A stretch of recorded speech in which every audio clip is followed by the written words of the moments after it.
Before we get into the recap, I never imagined I'd attempt a lecture series on this topic, and I doubt I'll ever finish it.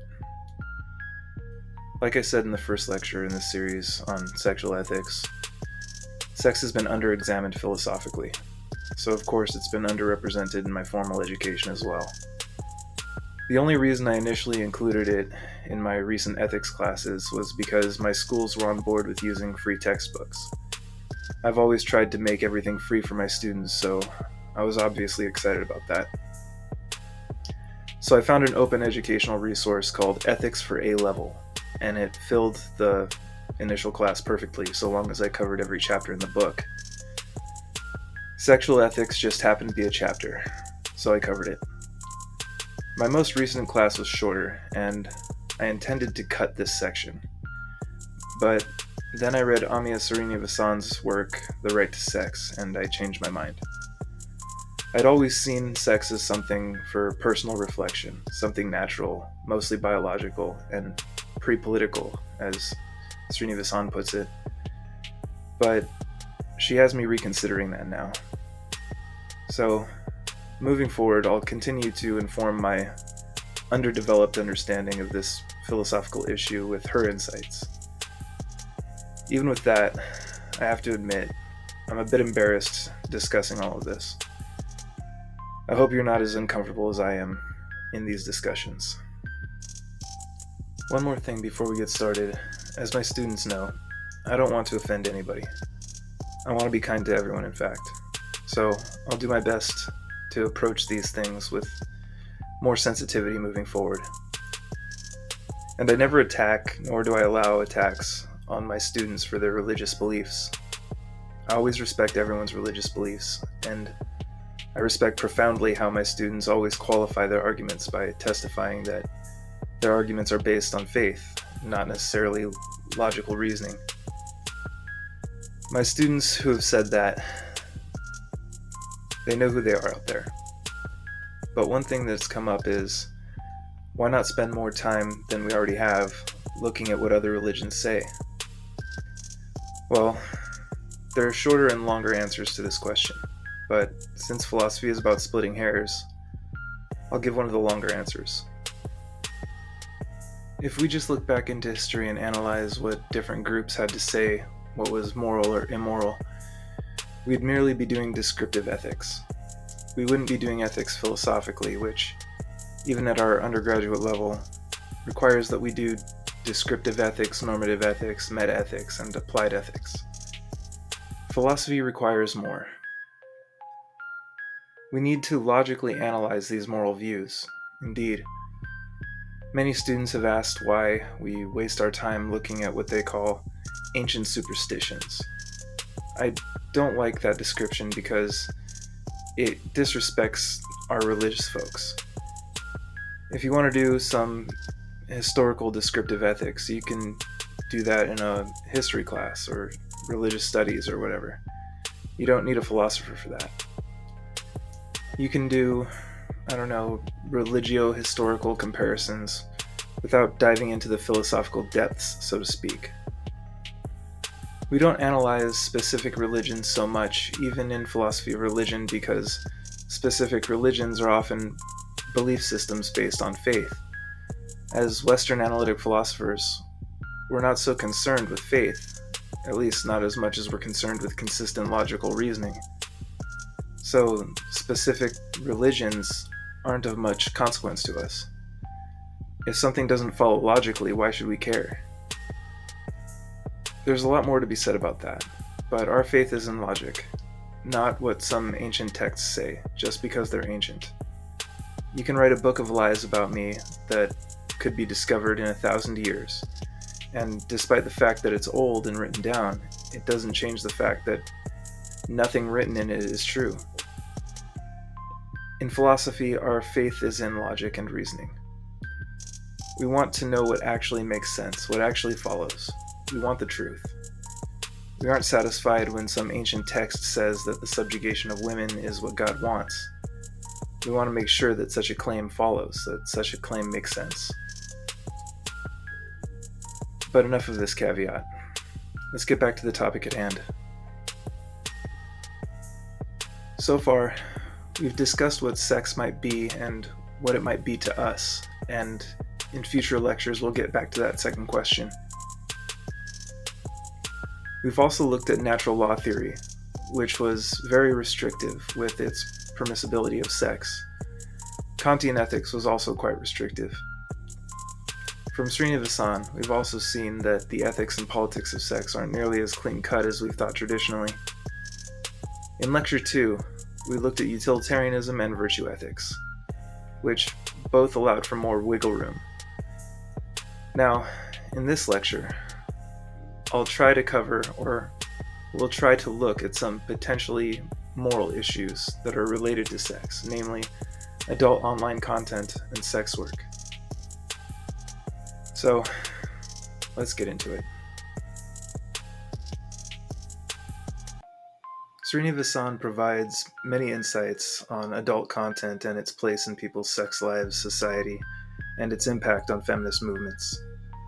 According to Srinivasan, these debates preoccupied the women's liberation movement before tearing it apart.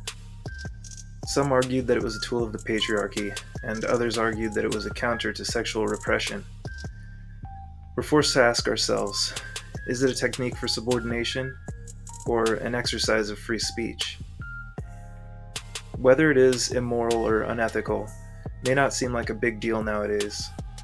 As Srinivasan relates it, all of this can seem odd, even quaint to us now. All this fuss over porn. At a practical and technological level, albeit not a philosophical one, the internet has settled the porn question for us. It was one thing to entertain the possibility of abolishing porn when porn meant top-shelf magazines and seedy movie theaters, when porn had a physical location and was, in principle, containable. But in the era of ubiquitous, instantaneously available porn, it's another thing altogether.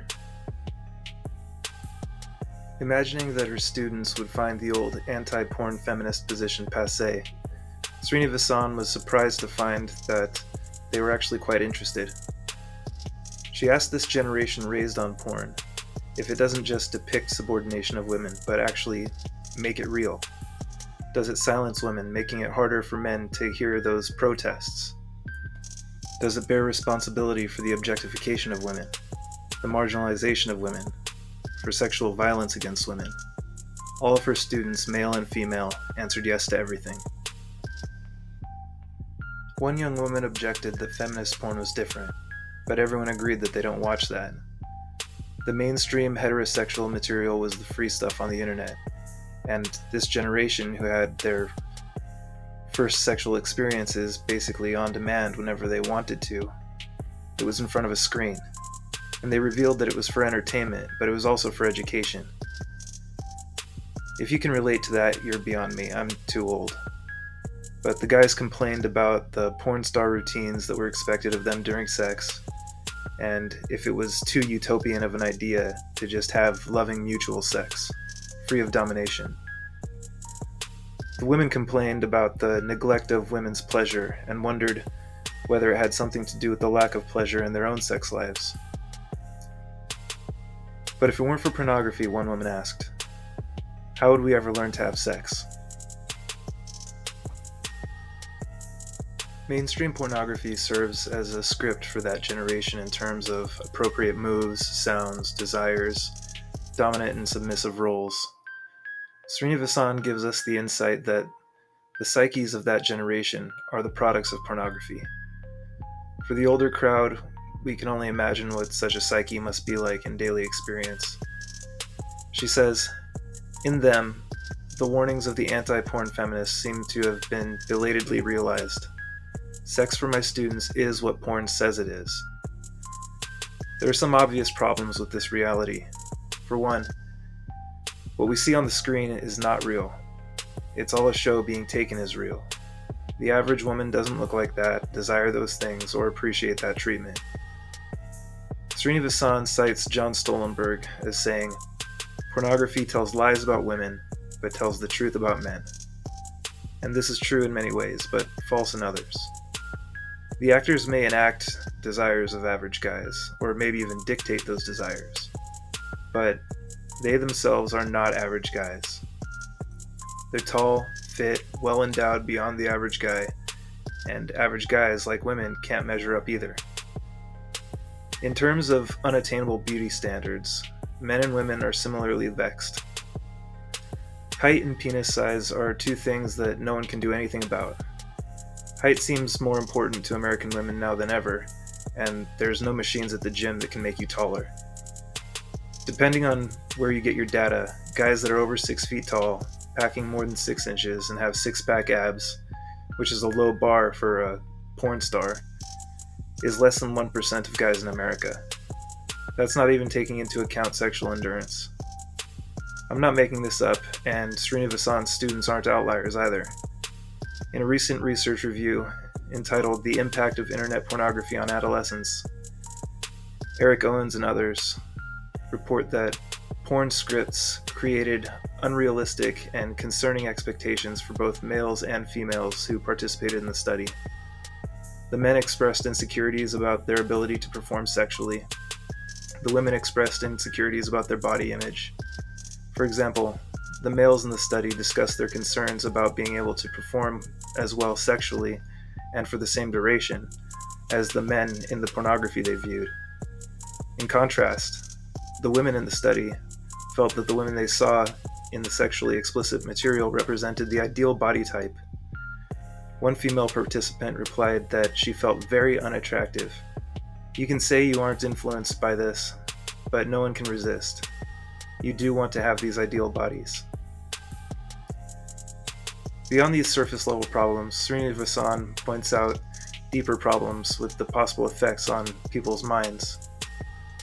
She points out studies suggesting that porn consumption, violent and nonviolent alike, had a relation to attitudes supporting violence against women, disregarding affirmative action for women, and a lack of empathy for rape victims, and they self-reported as more likely to commit such assaults. In another study, sorority members who watched porn were also less likely to intervene if they saw another woman being sexually assaulted. It makes me sick to think of how often this happens on college campuses and at universities.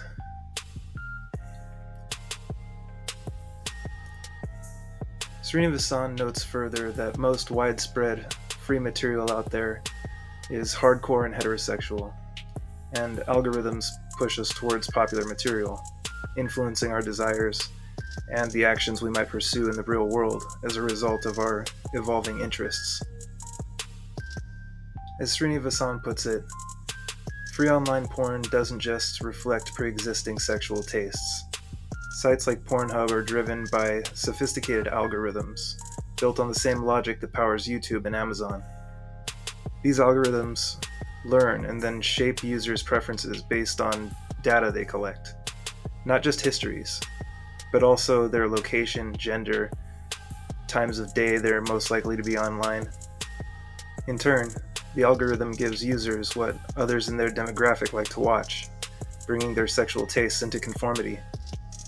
What's more, the algorithm teaches users to think about sex itself in prescribed categories. As Shira Tarrant, the author of The Porn Industry, observes, if you're interested in something like double oral, and you put that into a browser, you're going to get 2 women giving one guy a blowjob.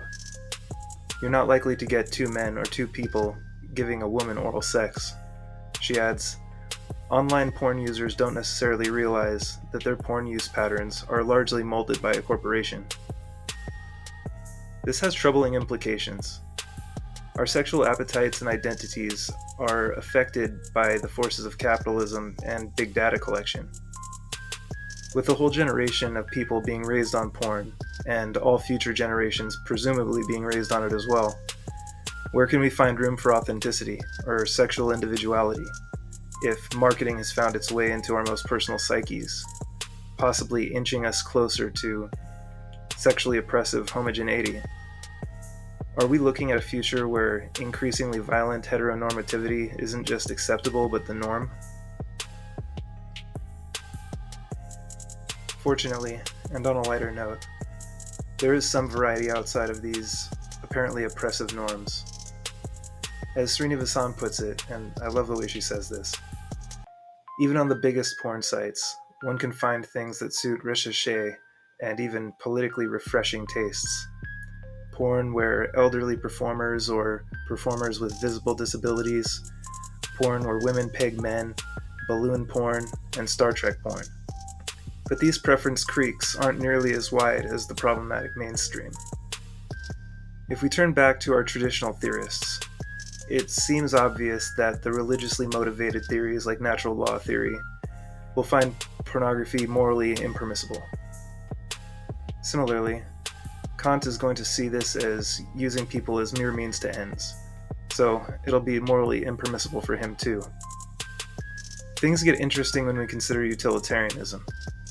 Utilitarianism can be divided into act and rule utilitarianism. What we've been discussing mostly has been act utilitarianism, in which singular acts are judged in our moral calculus using the principle of utility. But rule utilitarianism is about establishing rules that enforce the principle of utility. Again, that which provides the greatest good for the greatest number of people. This is where it gets complicated. Is the kind of porn that gets the most people off the kind that's best for the greatest number? Let's consider one of Srinivasan's examples as a thought experiment. She relates that in 2014, the British government passed a law that prohibited the following acts from material produced in the UK: spanking, caning, aggressive whipping, penetration by an object associated with violence, physical or verbal abuse regardless of consensual, urolagnia, known as water sports, role-playing as non-adults, physical restraint, humiliation, female ejaculation, strangulation, face-sitting, and fisting. Srinivasan points out, at first glance, this may look like a list of acts of dominating women, but they're actually more characteristic of femdom than the mainstream hardcore that the majority is consuming, and potentially leading to very real-world problems. Femdom puts women in a position of power, which I guess is bad for business and bad for the algorithm. So why would someone make the charge patriarchy at these restrictions? Well, the glaring one is the restriction on female ejaculation.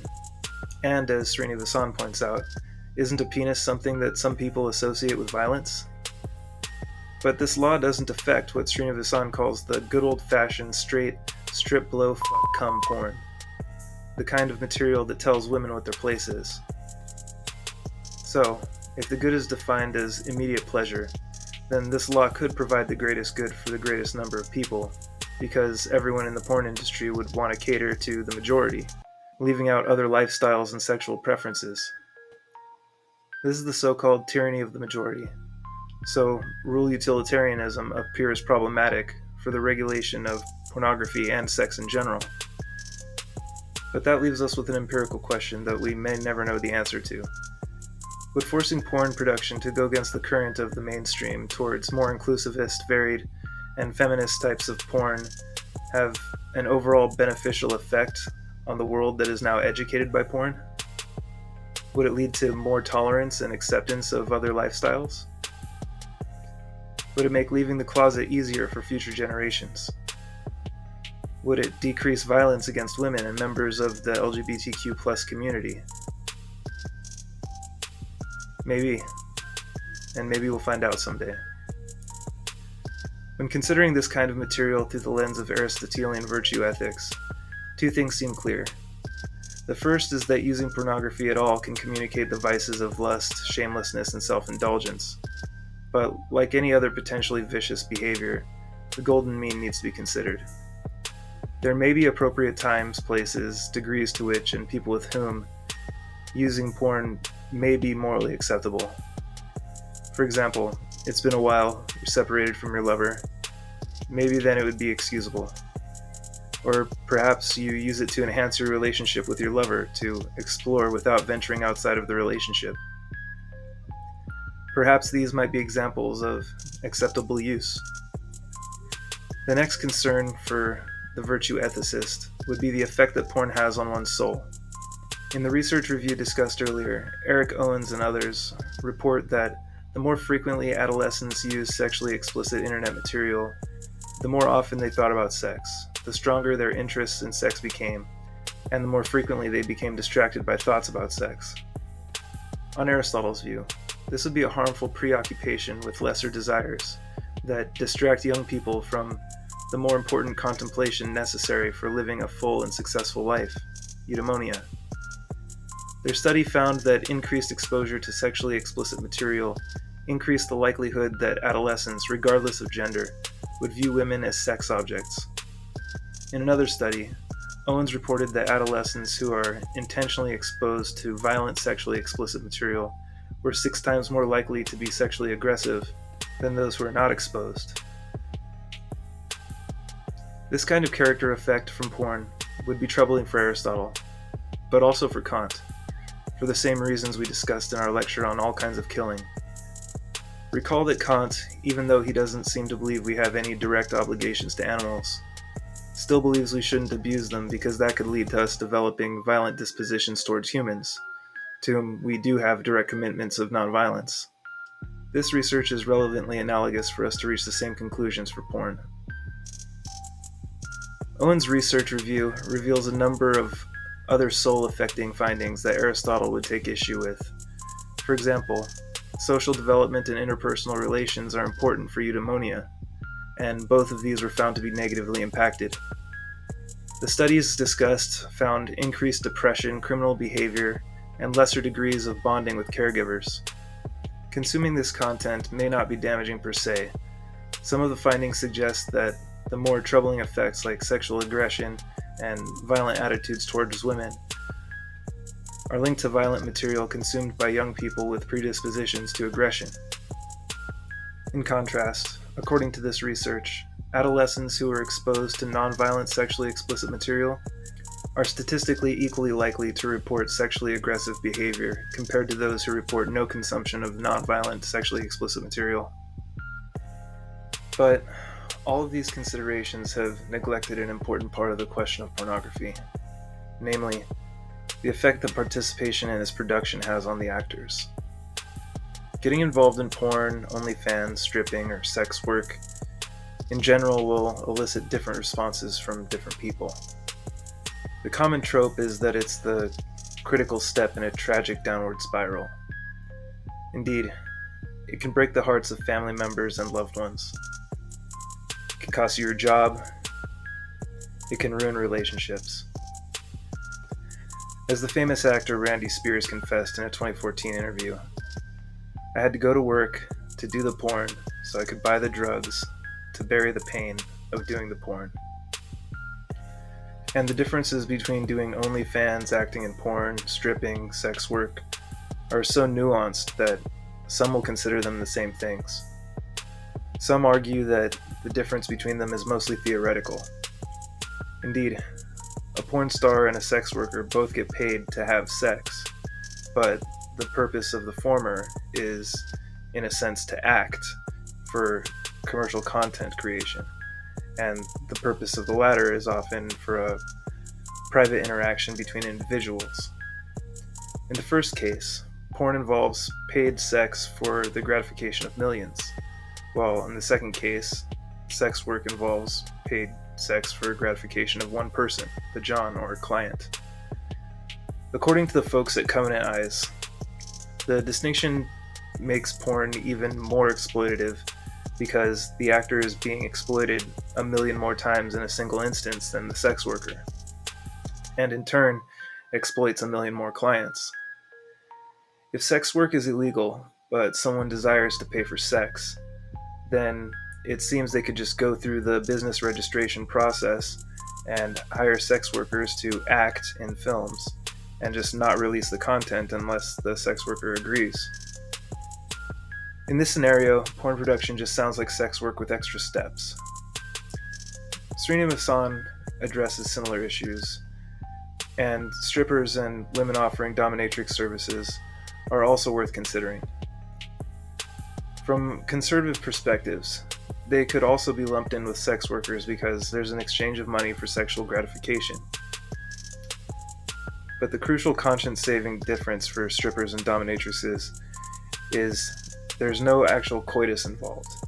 So it is technically not sex from the restrictive perspective, but from the more open perspective, sex for one may be a lap dance. if that's what they're into, and sex for another may be submission and humiliation. So from their perspective, they did pay for what sex is for them. They did have their sex with that stripper. They did have their sex with that dominatrix.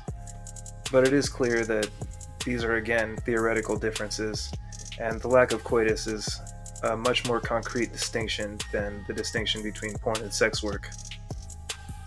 This is where relativist views like subjectivism and perspectivism show their appeal again. But try to keep these various conceptions of sex work in mind as we consider different ethical theories, and ask yourself how shifts in that conception can affect the results of these theories. It might help you gain an understanding of other people's views if you do. Try to clearly articulate to yourself why you believe some of these occupations are sex work and why some of them aren't. But what can we learn about the moral permissibility of sex work by examining it through the old male-dominated moral lenses we've been discussing so far? It's very clear that anything you consider sex work is morally impermissible on any theory that's religiously motivated, especially from the perspectives of theories motivated by religions of the Abrahamic tradition. This will include certain types of divine command theory, natural law theory, and the individual religious perspectives themselves. Considering religious perspectives makes moral analysis easy. We only need to reference the relevant scripture. If we look at Leviticus 19:29, Deuteronomy 23:17 through 18, or maybe even Proverbs 6:26, we can see that exchanging money for pleasure is morally impermissible. Again, if you're interested in merely descriptive ethics with regard to various religions, I'd highly recommend religious studies. We've already seen that Kant hates this shit. The ever-pompous Aristotle is clearly above it. But what about utilitarianism? By now we know what is morally permissible for the utilitarian is whatever is going to cause the greatest good for the greatest number of people. So we have to ask, how much good can sex work cause? Perhaps it depends on the individual and what it does to their psyche. If the sex worker is the type of person who can make a living, derive legitimate joy from the work, and has no loved ones that will be hurt by the fact of the matter, then maybe utilitarianism will be committed to the position that sex work is morally required of that person. But if any of these considerations are suboptimal, even the utilitarian won't be able to endorse sex work. Furthermore, if we flip the coin back for a moment, the sex worker can't know certain things that are required for utilitarian moral calculus. The obvious unknown is what the sex worker is doing to their clients when they satisfy their clients' requests. If the sex worker is satisfying one client at a time, how do they know they're not enabling them in an addiction that will lead them to psychological, emotional, or financial ruin? This is a common occurrence. Just like the problem of other minds, they can't know. But other people do ruin their lives with this kind of addiction.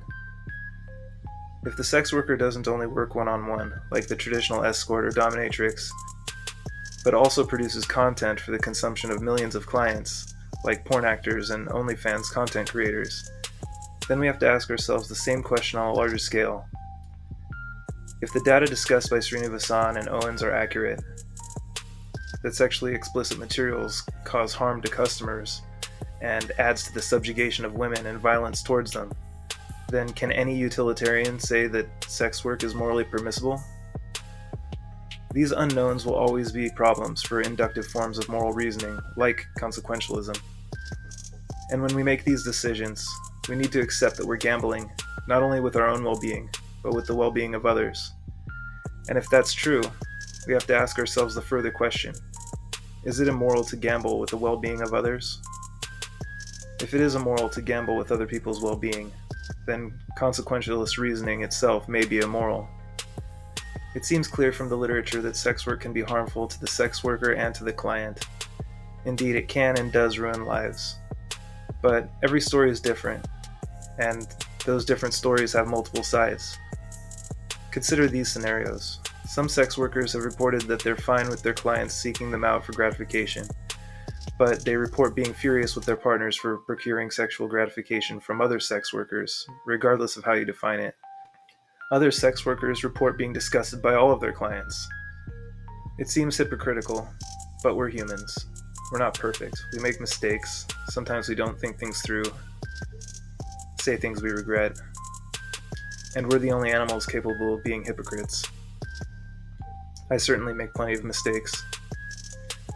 Or maybe these sex workers know that what they're doing can cause pain. Or maybe not. But if we consider the accounts of some of the strippers from Nadine Lee's work, The Sex Priestess, we'll see that not all sex workers are so judgmental. According to Lee, some strippers have reported that 90% of the time, private lap dances are actually therapy sessions. The men only wanted someone to talk to. It honestly makes me wonder what the hell is going on out there. As someone who doesn't frequent strip clubs, I never would have guessed that strip clubs were places where other men went for mental health purposes. But I'm fortunate enough to have the VA to provide that. Maybe I'm the one that's doing it wrong. But who knows? I don't. And at this rate, I'll probably never find out. But in the next lecture on sexual ethics, we'll analyze a question we posed in the first lecture and at the beginning of this one. What is sex to us in the context of transformative experience? In doing so, we'll look at insights from our major moral theories, but also from feminist philosophy, psychology, existentialist thought, legal thought, and bioethics.